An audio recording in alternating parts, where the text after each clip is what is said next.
Welcome to the Jukebox Podcast from WP Tavern. My name is Nathan Wrigley. Jukebox is a podcast which is dedicated to all things WordPress.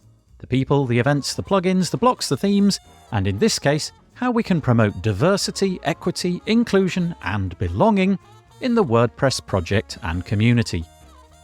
If you'd like to subscribe to the podcast, you can do that by searching for WP Tavern in your podcast player of choice, or by going to wptavern.com/feed/podcast, and you can copy that URL into most podcast players. If you have a topic that you'd like us to feature on the podcast, I'm keen to hear from you and hopefully get you or your idea featured on the show. Head to wptavern.com/contact/jukebox and use the form there. So on the podcast today, we have Pooja Derashri. Pooja is a co-founder of WPVibes, a plugin development company based in India. With a passion for WordPress, Pooja has been actively involved in the community since 2013. Her journey as a contributor began in 2017, when she attended her first local WordCamp. Her expertise and dedication have earned her various key roles in the WordPress ecosystem. She currently serves as co-team rep for the training team and GTE for the Hindi locale. In addition, she holds key positions in the WordPress release squad for versions 6.3 and 4, where she heads up the test team. Pooja shares her insights on the importance of diversity, equity, inclusion, and belonging within the WordPress community, and explores how you don't need to be a coder to be a part of the community and all that it is. We discuss the work of teams like polyglots, who focus on translating WordPress projects into different languages, and docs, who provide much-needed documentation to help users understand and contribute to the platform. These initiatives alone make it clear that WordPress is reliant on non-coding contributions, and there are more ways to contribute than ever before. I asked Pooja about her experiences with diversity and inclusivity in the tech industry, and she reflects on the challenges she has faced, discussing the importance of recognizing and addressing unconscious biases. She shares her insights on the need for training and workshops that empower diverse individuals to contribute and speak up within the WordPress community. We delve into Birgit Olsom's proposal to form an official DEIB team within WordPress, aiming to implement diversity, equity, inclusion, and belonging throughout the whole community. I express my excitement about the potential outcome of this proposal, and we think about how WordPress compares to other parts of the tech industry. We explore the various initiatives and efforts being made to build a more inclusive WordPress culture. From mentorship programs to targeted outreach and safe spaces, we uncover the ways in which underrepresented voices are being uplifted. If you're interested in creating a more inclusive community, this episode is for you. If you'd like to find out more, you can find all of the links in the show notes by heading to wptavern.com/podcast, where you'll find all the other episodes as well. And so, without further delay, I bring you Pooja Derashri.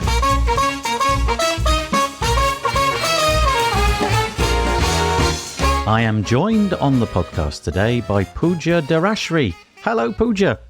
Hi, Nathan. So glad to join you. Yeah, thank you for joining me today. We're going to be talking a little bit today about a subject which you may well have heard me talk about before. I had an interview with Jill Binder and Birgit Olsom quite recently. This episode is going to follow on shortly after that. We're going to be talking about an acronym, DEIB, or Diversity, Equity, Inclusion and Belonging. Before we get into the subject at hand, though, Pooja, I wonder, would you mind just introducing yourself? Tell us a bit about who you are, where you are, and what it is that brought you to WordPress, what it is that you do within WordPress, and so on. Yeah. My name is Pooja Derashri, and I am from India. I am co-founder of WPVibes, a plugin development company, and I am also a WordPress contributor. Currently, I am a co-team rep for the training team and GT for Hindi locale. Along with this, I am also in the WordPress release squad for 6.3 and 6.4, where I am leading the test team. Basically, I've been working in WordPress since 2013.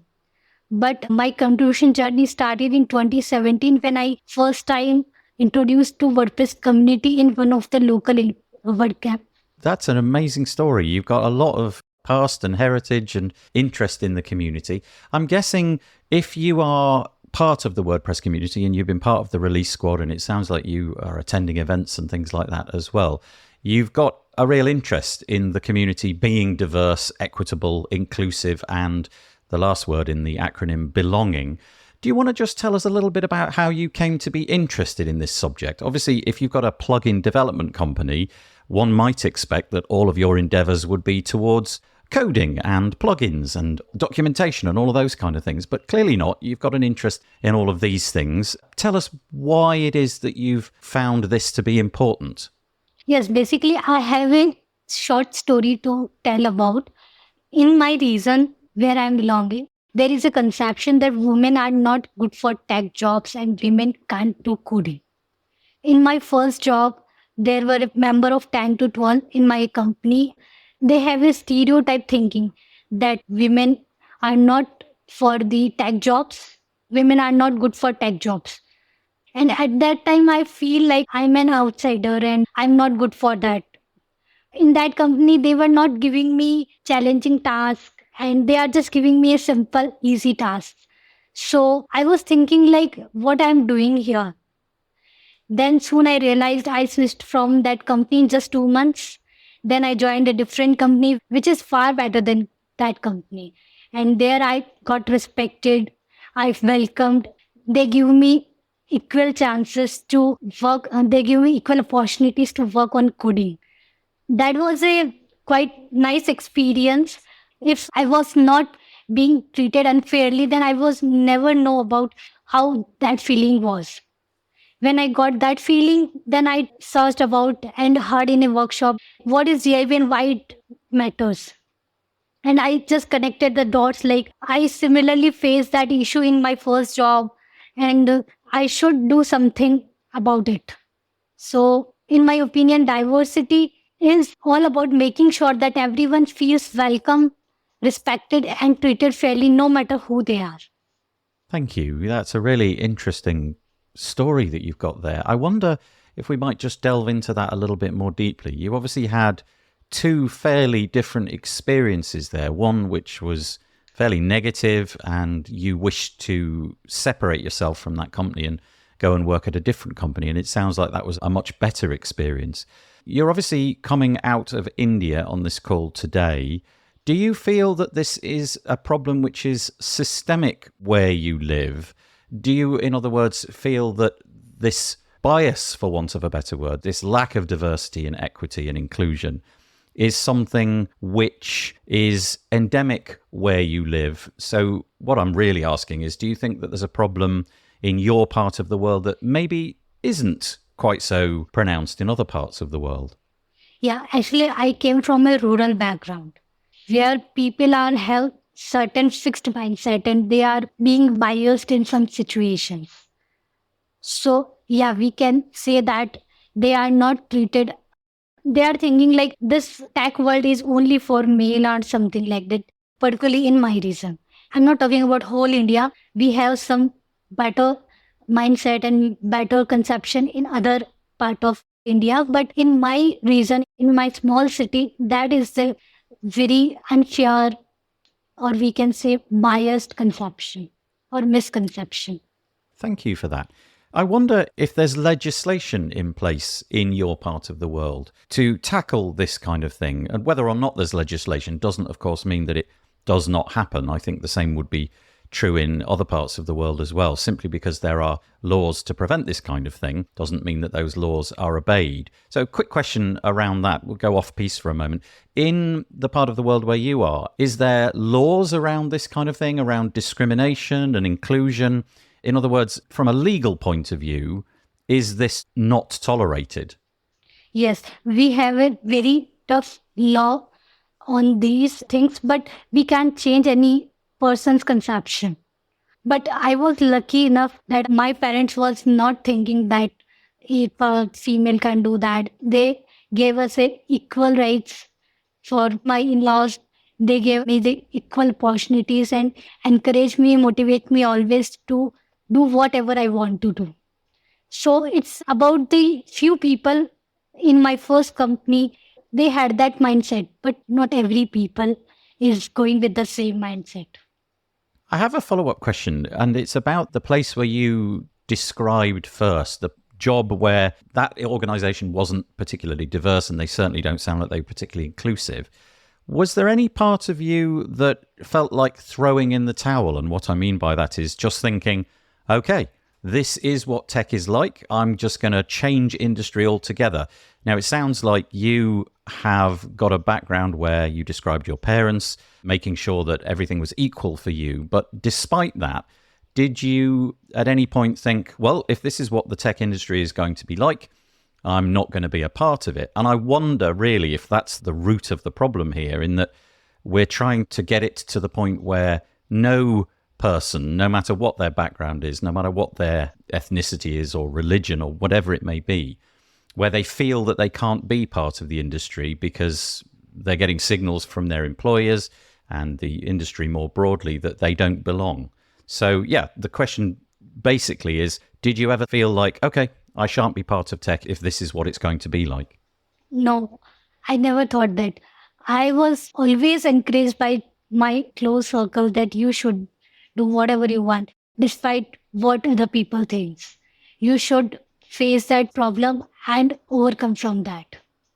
I thought in my first job that if they are not accepting me and they are not finding me good enough, then why shouldn't change the job? I can't change their mindset, but I can change my job. I can change my company. Yeah, that's a very enlightening approach, isn't it? Okay, so you've laid out what the problem is. I think this question may be not particularly relevant, but I would be interested to know, why do you find this to be so important, a cause? I mean, it's obvious the answer to that, isn't it? But I want to hear you express in your own words why you've attached yourself to this and why you believe it's important. DEIB basically means we are making a big circle of friends where everyone is invited, treated fairly, and feels like they are one of them. And it is important because when people work, play, and live together with love and respect, then the world becomes a happier and stronger place for everyone. When we talk about open source projects make sure that everyone is included and feels they belong to this community. It encourages other people to come and share their skills. So it is important basically because our world will be more happier, stronger, and people live with peace and harmony. If they are not biased, they are living together with love and respect. All person are welcomed. What a lovely answer. I'm really quite touched by that. That's beautiful. The next thing that you wanted to talk about is really interesting to me because I haven't given this too much thought. And it's the idea that the problem may not be something that people are necessarily conscious of. And in the share notes that you've shared with me, you've talked about this thing called unconscious bias. And I have an intuition as to what you're meaning there, but I'd like you to explain that. What is unconscious bias? Let's delve into that a little bit. Basically, a sneaky or hidden friend in your brain, who sometimes make a decision for you without even you realizing it. For example, imagine your favorite color is blue. Sometimes without thinking much, you choose blue color in everything because your brain automatically likes them. What if they happen with people, not color? If your mind is unconsciously like a certain kind of people, then you will be not inclusive in environment. So the idea being that, and I guess we can all admit to this in many aspects of our lives, we have things that instinctively we can't quite necessarily understand why. There are certain things that we are drawn to, the taste of a particular meal, a particular color, the kind of vacation that you want to go on, the kind of things that you like to do in your spare time. We have all of these biases that have crept into our lives over time, and we may not be aware of them, but they impact the decisions that we make. And so we may feel that we're being equal and thoughtful and we're giving everybody the greatest opportunity possible, but somehow somewhere our brain is stepping in and making a slightly different decision.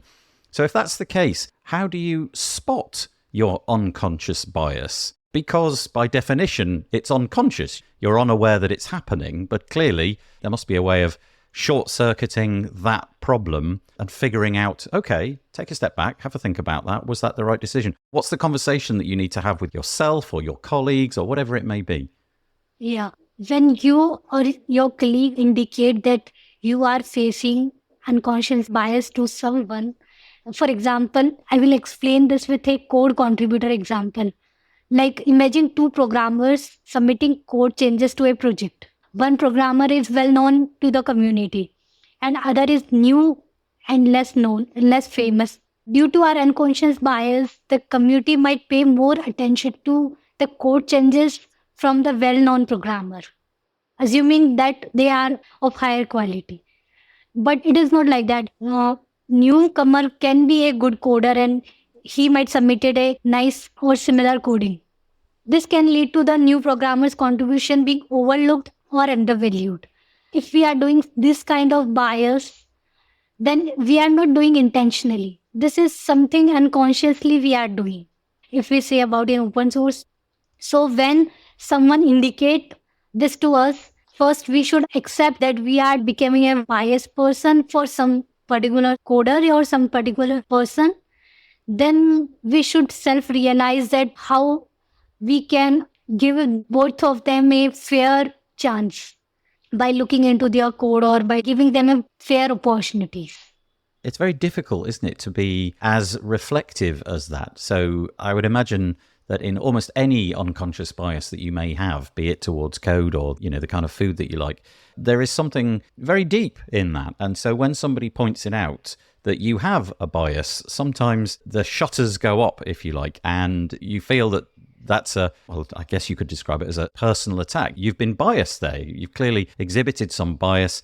It's not always straightforward to admit to yourself that you have these biases. And so I guess that's the enterprise that we're going to discuss now. How do we build an inclusive culture in which people are able to recognize that, yes, they have biases. Yes, they need to pay attention to that or at least listen to other people's opinions. So let's move on to that. Your third point, if you like, building inclusive cultures.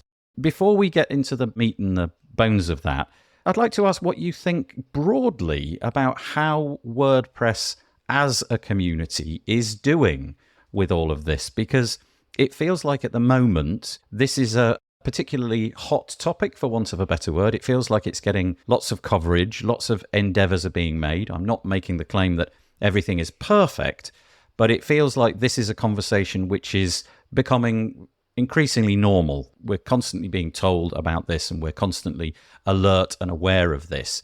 So how do you think we do as a community, the WordPress community? What can we do and how are we doing? Actually, in my perspective, taking the DIB initiative doesn't mean just ticking the boxes. It is all about where people feel they are among all of us and nurturing the community where everyone feels respected, valued, and their voices are heard. As you said, this is already a hot topic that is discussed everywhere in the community right now. Few of the initiatives, in my opinion, are very great WordPress community is taking. Like WordPress 6.4 release, it is led by all women and non-binary people, so that many underrepresented people will get a chance to be part of the release squad in spite of their background or something. In another way, if we speak about workshop, that is a great initiative. Like Jalbandar is doing workshops on diversity in every part of the world. And for a few years, Jalbandar has been running a workshop and promoting and uplifting diverse people who are not so comfortable in public speaking, but are expert in their respective fields. She is uplifting them and creating an inclusive environment so they feel comfortable and can deliver their talk and can be a part of this WordPress family.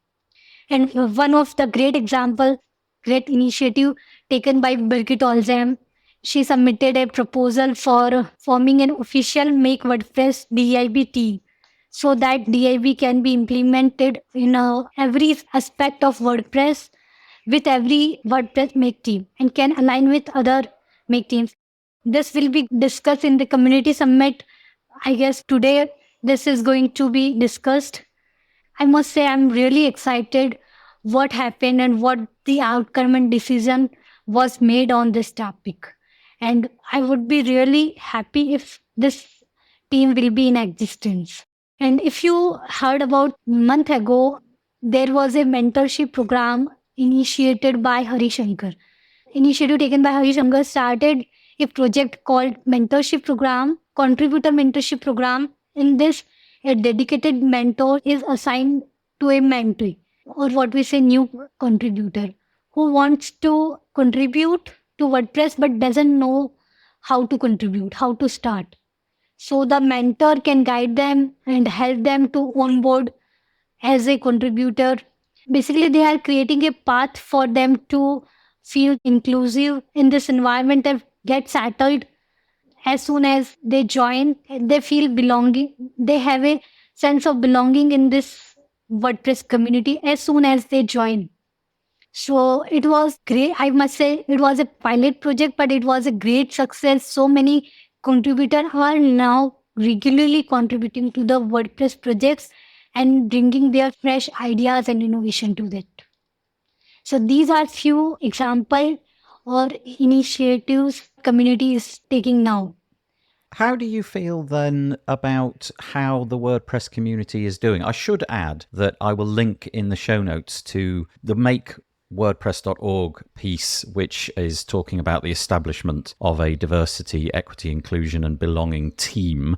And there's also, as I said, an episode with Birgit and Jill, which you can find in the WP Tavern podcast archive if you want to go a little bit deeper, but I will link to those. How do you feel that WordPress as a community is doing in comparison to other parts of the tech industry? Do you feel that WordPress is perhaps at the cutting edge, or are we taking our cues from other communities which have been there, done that, tackled this problem before us? It feels a lot of the things that WordPress is doing are fairly innovative. So we are having to create as a community these things for ourselves, but I could be wrong about that. So perhaps we could just have a chat about whether WordPress is at the vanguard of this or not. Yes. In my opinion, if we go back 5 or 10 years back in WordPress community, the WordPress community was not that diverse.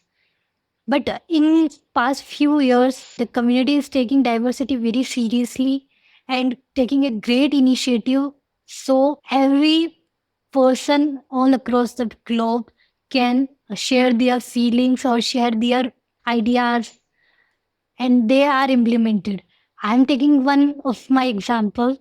When I joined training team in 2019, the team was gearing up for the initial WordPress launch. Then Courtney Robertson and Hava Bishop was the team rep at that time.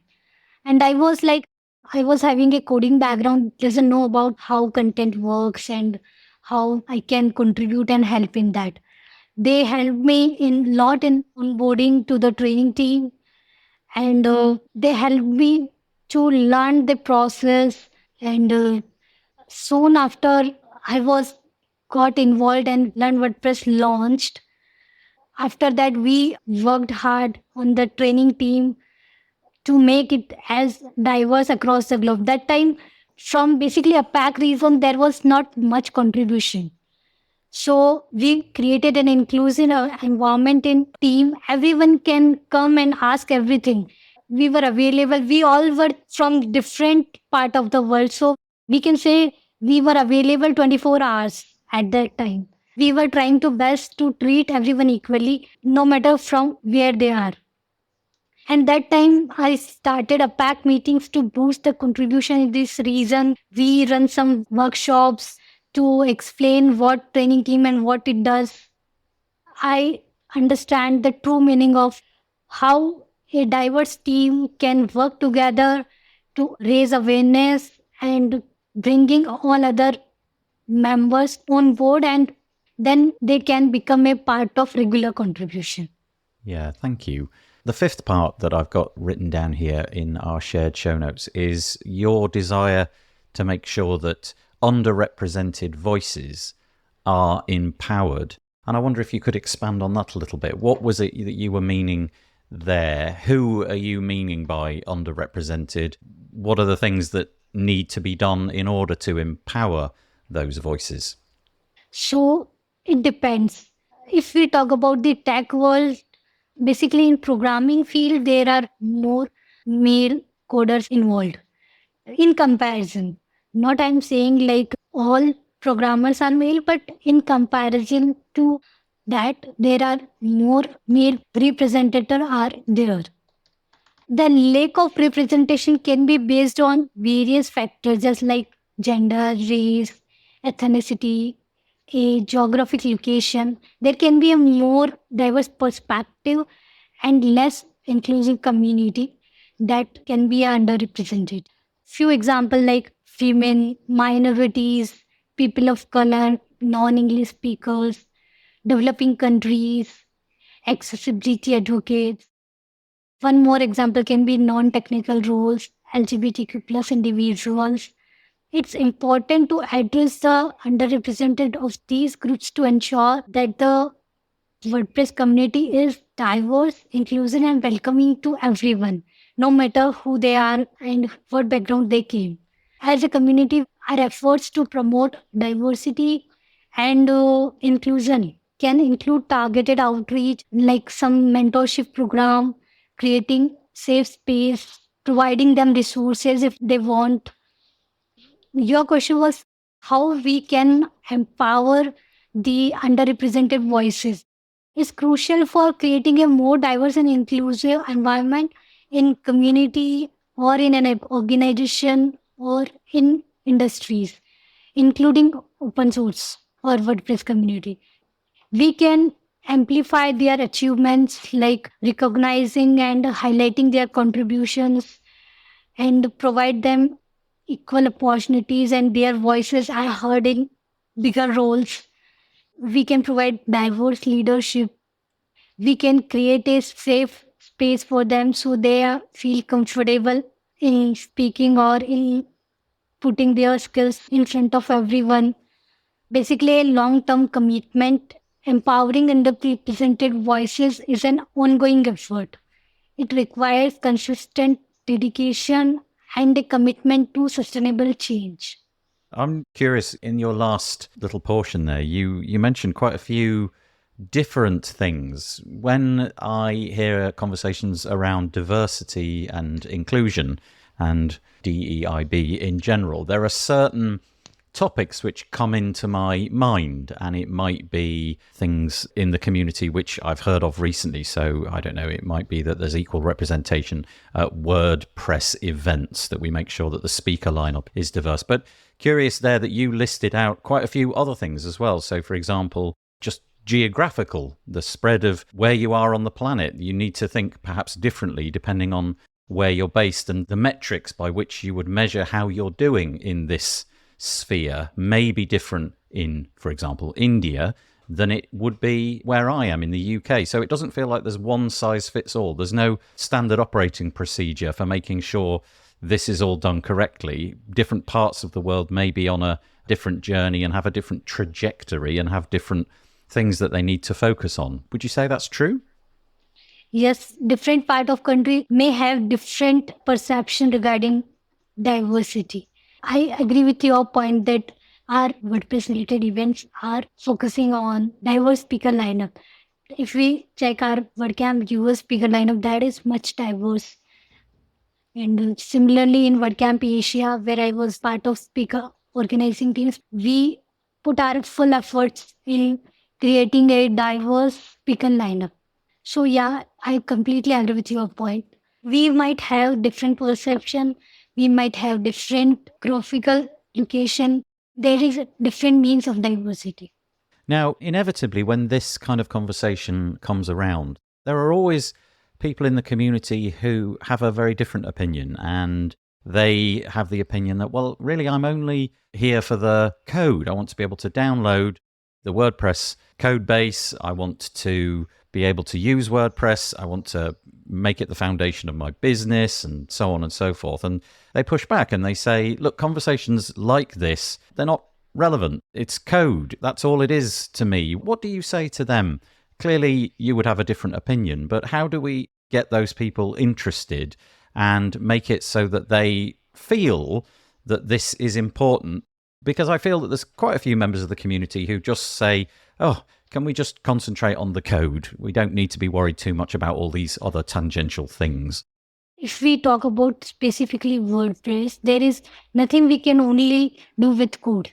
There are other things as well, like non-code contribution. There are other teams, other contributors are putting their efforts to make it a successful project. Like a Polyglots team is putting so many efforts to converting WordPress project into the other languages so it can be used by so many other people. Similarly, if we talk about Docs team is not putting coding efforts, but they are working on providing documentation so everyone can understand the process, understand how to use WordPress, how you can build something on it, and how you can contribute. So basically, it is not about you can only do with code. Diversity in terms of every aspect in non-code contribution also matters. The whole community became from coding, non-coding, and other. All the persons came together and built a community. Not only one person or one kind of people, like all coders can build a community. It should be a collective efforts and it should be a collective output, in my opinion. Yeah, thank you. I think that was really nicely put. A good explanation of the problem at hand. Yeah, that's brilliant. Thank you. If we were to be a listener to this podcast and some of the messages that you've talked about click with us and we think, yeah, everything that Pooja said, that's vitally important.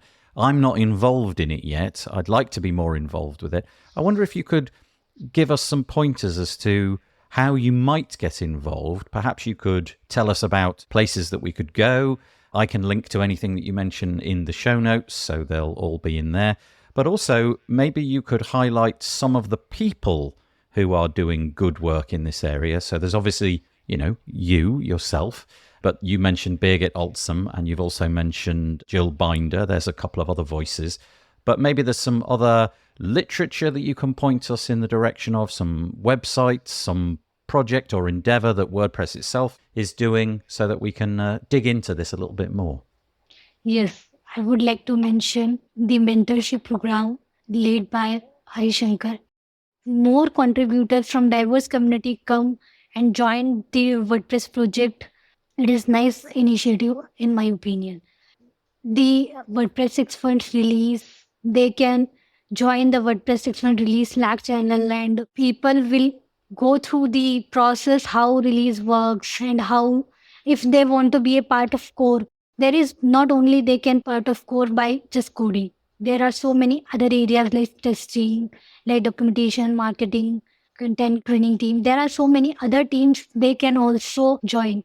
Courtney Robertson is also raising awareness about diversity and she is putting so much efforts in onboarding to people from different part of the world. So yeah, these are the few things I would like to mention. Okay, that's great. Thank you very much. And on a more personal note, if somebody has listened to this and they would like to make contact with you, do you have a web page or a social media profile that you would point people towards? I'm available on Twitter at Pooja Derashri. The same handle, what my name, POOJDERASHRI. I'm available on Make WordPress Slack channel. So if anyone want to contact me, they can contact me through Twitter or Make Slack WordPress channel. Well, Pooja, thank you for joining me today. I think I have asked all of the questions that I wish to ask. I'll just end by giving you the opportunity if there was anything else that you wanted to add. If not, I will say thank you very much for joining us and giving us some really important information about this really important subject. So over to you if there's anything that I missed. No, actually, you have covered everything very well, and I think there is nothing I would like to mention in hand. Just one thing I would like to state here. I heard in one of the workshop by Jill Binder that many underrepresented are experts. She shared in one of the workshop where people sometimes have a misconception that there are two different type of people like WP experts and the underrepresented, but there are not something like that. My personal conception was changed after hearing her workshop, that he stated that many underrepresented people are also experts. Okay, thank you. Pooja Derashri, thank you so much for joining us on the podcast today. I really appreciate it. Thank you. Thank you so much.